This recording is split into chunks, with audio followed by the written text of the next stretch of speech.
அனைவருக்கு வணக்கம். நான் உங்கள் ஆனந்த கிருஷ்ணன். எல்லாருமே ஆவலோடு எதிர்பார்த்து கொண்டிருந்த டிஎன்பிஎஸ்சி குரூப் 4 தமிழ்நாடு அரசு பணி 4ஆம் நிலைக்கான தேர்வானது நோட்டிஃபிகேஷன் போன 25ஆம் தேதி ஓப்பன் ஆகிருக்கு. இந்த நோட்டிஃபிகேஷனானது அடுத்த மாதம் 24/5/2025 வரைக்கும் ஓப்பனில் இருக்கும். 10ஆம் வகுப்பு தேர்ச்சியாகி 18 வயது நிரம்பிய ஆண் பெண் எந்த மாணவர்களாக இருந்தாலும் சரி, இந்த தேர்வுக்கு தகுதியானவர்கள் யார் வேணாலும் விண்ணப்பிக்கலாம். இந்த விண்ணப்பம் 24ஆம் தேதி 5/2025 முடிவடையுது.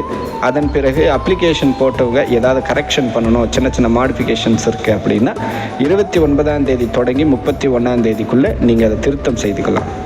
அதன் பிறகு இந்த அப்ளிகேஷன் திருத்தம் செய்யப்படாது. இந்த நோட்டிஃபிகேஷனுக்கான எக்ஸாம் ஜூலை மாதம் நடைபெறும். அதற்குள்ளே எல்லாரும் எக்ஸாம் எழுதுறதுக்கு தயாராகிடுங்க. எல்லாருக்குமே அரசு பணி அப்படின்றது மிகப்பெரிய ஒரு கனவு, லட்சியமாக கூட நிறைய பேருக்கு இருந்துக்கிட்டு இருக்கு. அதே போல் அரசு பணி அமர்வது அப்படின்றது ஒரு மிகப்பெரிய வரப்பிரசாதம். அது அனைவருக்கும் அமைவதில்லை. இந்த தேர்வை எழுதக்கூடிய அனைவரும் தேர்ச்சி பெற்று விரைவில் அரசு ஊழியராக என்னுடைய மனமார்ந்த வாழ்த்துக்கள்.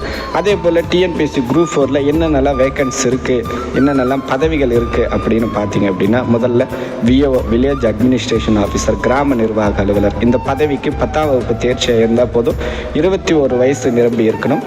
அதே போல் ஜூனியர் அசிஸ்டண்ட், இளநிலை உதவியாளர், இதுக்கு 18 வயசு நிரம்பி இருந்தால் போதும், 10ஆம் வகுப்பு தேர்ச்சி இருந்தால் போதும். இந்த ஜூனியர் அசிஸ்டண்ட்ஸ்லேயே நிறைய கேட்டகரியாக பிரிச்சிருக்கிறாங்க. இளநிலை கல ஆய்வாளர், அதன் பிறகு டைப்பிஸ்டிங், ஸ்டெனோ டைப்பிஸ்டிங். அதுக்கப்புறம் புதுசாக இந்த முறை பார்த்திங்க அப்படின்னா வனத்துறைக்கும் இந்த டிஎன்பிஎஸ்சி குரூப் 4லேயே எக்ஸாம் நடக்குது. வனத்துறைக்கு என்னெல்லாம் பொறுப்புகள் இருக்குது அப்படின்னு பார்த்தீங்கன்னா, டிரைவிங் ஓட்டுநர், வனத்துறைக்கான ஓட்டுநரும், அப்புறம் வனக்காப்பாளரும் அதுலேயே பதவிகள் இருக்குது. அதுக்கப்புறம் வனக்காவலர் அப்படின்னு சொல்லி பதவிகள் இருக்குது. இது என்ன அப்படின்னு பார்த்தீங்க அப்படின்னா, forest card and forest watcher அப்படின்னு சொல்லக்கூடிய அந்த பதவிகளுக்கும் ஒரு 4 கேட்டகரியாக பிரிச்சிருக்கிறாங்க. இதில் சில பதவிகளுக்கு டிகிரி எலிஜிபிலிட்டியாகவும் இருக்குது, சில பதவிகளுக்கு 10th மட்டும் பேசிக் குவாலிஃபிகேஷனாக இருக்குது. அதே போல் ஃபாரஸ்ட் ரெக்ரூட்மெண்ட்டுக்கு மட்டும் பார்த்தீங்க அப்படின்னா, வனக்காப்பாளர்களுக்கு 12ஆம் வகுப்பில் சயின்ஸ் குரூப், வேதியியல், இயற்பியல், அந்த மாதிரி சயின்ஸ் குரூப் மட்டும் எடுத்து படித்தவங்களுக்கு அதில் முன்னுரிமை வழங்கப்படுது. மற்ற எல்லா பதவிகளுக்குமே 10th பேசிக்காக பாஸ் பண்ணியிருந்தால் போதும். அதன் பிறகு நீங்கள் எவ்வளோ டிகிரி வேணாலும் படிச்சிருக்கலாம். 18 வயது ஆரம்பித்து சில கம்யூனிட்டி பேஸஸில் இடஒதுக்கீடில் வயது வரம்புகள் தளர்த்தப்பட்டிருக்கு. குறைஞ்சபட்சம் 34லேருந்து 37 வயசு வரைக்கும் ஜென்ரலாக எழுதலாம். அதன் பிறகு இந்த இராணுவ வீரர்கள், அதுக்கப்புறம் விதவைகள், ஹேண்டிகேப்ஸ் அப்படின்னு சொல்லி நிறைய இடஒதுக்கீடுகள் வழங்கப்பட்டிருக்குது. யாரெல்லாம் அரசு ஊழியர் ஆக வேண்டும் அப்படின்ற கனவில் இருக்கிறீங்களோ எல்லாருக்கும் என் மனமார்ந்த வாழ்த்துக்கள். சீக்கிரமே டிஎன்பிஎஸ்சி குரூப் 4 அப்ளை பண்ணுங்கள், எக்ஸாம் எழுது. நமது வேலூர் மாவட்டத்திலே அணைக்கட்டு, வேலூர், குடியாத்தம், பேர்னா அப்படின்னு சொல்லக்கூடிய சில இடங்களில் இந்த குரூப் 4க்கான சென்டர் இங்கேயே போடுறாங்க. அதனால் நம்ம வேலூர் மாவட்டத்தில் இருந்த நிறைய நண்பர்கள் இந்த தேர்வில் தேர்ச்சி பெற்று அரசு ஊழியர் ஆகணும்னு சொல்லி இறைவனுடன் பிரார்த்தித்துக் கொள்கிறேன். அதே போல் இந்த டிஎன்பிஎஸ்சி குரூப் 4 அப்ளை பண்ணணும் அப்படின்னா முதல்ல 1 டைம் ரெஜிஸ்ட்ரேஷன் பண்ணணும். ஒரு முறை நீங்கள் டிஎன்பிஎஸ்சி அந்த வெப்சைட்டில் ஒரு ஆன்லைனில் பதிவு பண்ணிட்டீங்க அப்படின்னா 3 வருஷத்துக்கு நீங்கள் ஃப்ரீயாக எக்ஸாம் எழுதலாம். இது அங்கங்கே இருக்கக்கூடிய நெட் சென்டரில் போய் நீங்கள் கேட்டிங்கன்னா டீட்டெயில் சொல்லுவாங்க. என்னென்ன சர்டிஃபிகேட் ஸ்கேன் பண்ணணும், எந்தெந்த சர்டிஃபிகேட் எல்லாம் நீங்கள் கூட அட்டாச் பண்ணணும் அப்படின்றத அந்த சென்டரில் தெரிஞ்சுக்கிட்டு அந்த நோட்டிஃபிகேஷன் இருக்கும்.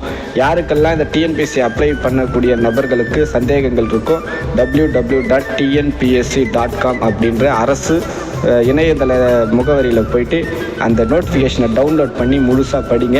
அது உங்களுக்கு தேவையான எல்லா விஷயங்களும் இருக்கும். அதில் ஃபோட்டோவிலேருந்து நீங்கள் என்னென்ன டாக்குமெண்ட் எல்லாம் சப்மிட் பண்ணணும் அப்படின்றது வரைக்கும் அதிலே கொடுத்துருப்பாங்க.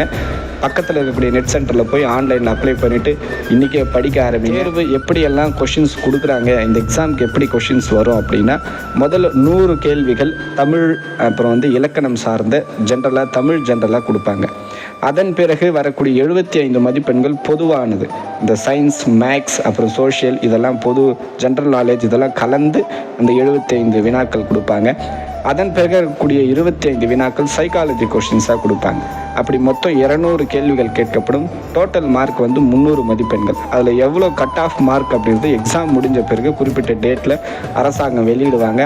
கீ ஆன்சர்ஸும் வெளியிடுவாங்க. அதை பார்த்து நீங்கள் கம்பேரிசன் பண்ணி ஈஸியாக நீங்கள் தெரிஞ்சுக்கலாம். அதுக்கடுத்து உங்களுடைய நம்பர் வந்து ஆன்லைனில் வெளியிடுவாங்க. அதில் உங்களுடைய ரெஜிஸ்டர் நம்பர் வந்துருந்துச்சு அப்படின்னா நீங்கள் ஈஸியாக அரசு தேர்வில் தேர்வாயிட்டீங்க அப்படின்றத சந்தோஷப்பட்டுக்குங்க. இந்த வருஷம் டோட்டல் வேக்கண்ட் எவ்வளோ பார்த்தீங்க அப்படின்னா 3935 வேக்கண்ட் இருக்குது. இதில் ஆண் பெண் அப்படின்னு பிரிச்சிருக்கிறாங்க.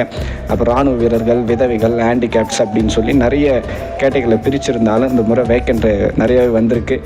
டிஎன்பிஎஸ்சி குரூப் 4 எக்ஸாம் எழுதக்கூடிய நிறைய நபர்கள் எல்லா சப்ஜெக்டையும் படிங்க. ஜென்ரல் நாலேஜை நடக்கக்கூடிய அந்தந்த விஷயங்களில் அப்டேட்டில் இருங்க. நம்ம தினமும் வரக்கூடிய நியூஸ் பேப்பரில் பின்னாடி பக்கத்தில் லாஸ்ட் பேஜில் டிஎன்பிஎஸ்சிக்கு அப்படின்னு சொல்லி தேர்வுக்கான கொஷின்ஸ் எல்லாம் இருக்கும். அதெல்லாம் கலெக்ட் பண்ணி படிங்க. புக் பேக் கொஷின்ஸ் படிங்க. டிஎன்பிஎஸ்சிக்கான மெட்டீரியல்ஸ் நிறையா இருக்குது, படிங்க. 6th to 10th 12th book எடுத்தீங்க அப்படின்னா பேஜ் பை பேஜாக எல்லா பக்கங்களையும் குறிப்பாக அந்த ஹைலைட் பண்ணி வச்சுருக்கூடிய எல்லாத்தையுமே படிங்க. வருஷங்கள், அதுக்கப்புறம் நிகழ்ந்த நிகழ்வுகள், அதில் யார் தலைமை ஏற்றுறாங்க, இது எல்லாமே டோட்டலாக கேதர் பண்ணி படிங்க. இதுதான் டிஎன்பிஎஸ்சியில் நீங்கள் ஈஸியாக பாஸ் பண்ணுறதுக்கான மெத்தடு. எனக்கு தெரிஞ்ச விஷயத்த நான் சொல்லியிருக்கேன், பயன்படுத்திக்கங்க. எல்லோரும் ஈஸி எக்ஸாமில் பாஸ் பண்ணுங்கள். அனைவருக்கும் வாழ்த்துக்கள்.